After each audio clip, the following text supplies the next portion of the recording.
To understand how people really speak English, you need to understand reduced sounds. Reduced sounds are where you become more familiar with someone and then you don't use as many sounds as you do in what is called correct English. Let's look at this in more detail. So first of all, let's look at some common formal phrases that you would use when speaking to someone to be polite or with someone you don't know very well or someone in a higher position than you in some way. Phrases such as these. What do you think?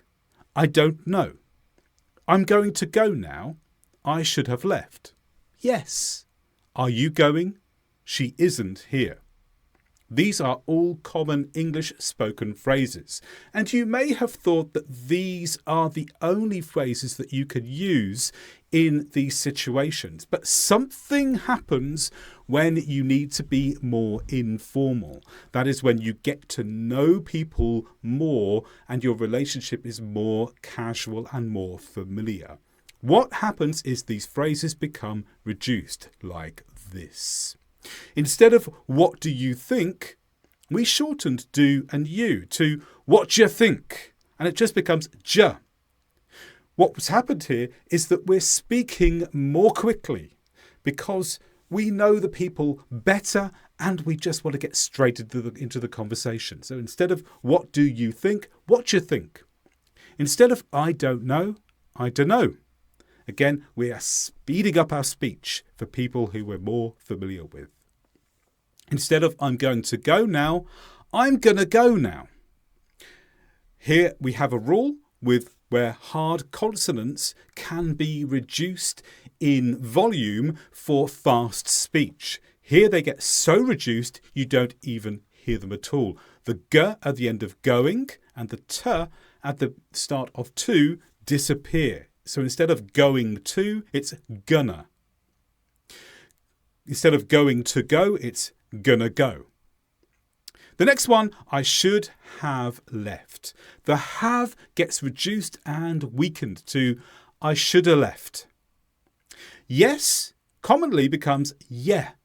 The S gets left off when we're being more informal. And actually, even in formal situations, if you don't have to be too proper with your speech, you can say yeah, even in a more formal situation.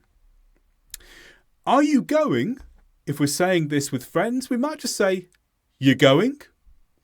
And she isn't here. A common change that English speakers make in many parts of the world is to change isn't into the word ain't. And in fact, we drop the T here and just say ain't. She isn't here becomes she ain't here. You may have heard these expressions made. You may not have understood them, but that's what's happening. As people get to know each other better, they speed up.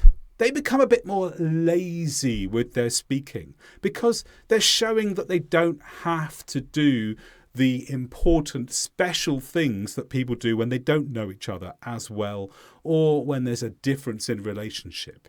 The phrases on the right, the informal phrases, are all phrases that you would use in a friendly situation. And by using them, you're showing the other person, we have a closer relationship here. Let's be a bit more informal.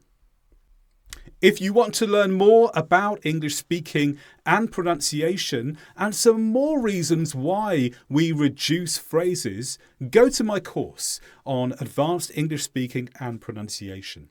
There's a link in the description to this video below, and if you click on the link, it will take you to a page where you get a discount on the course.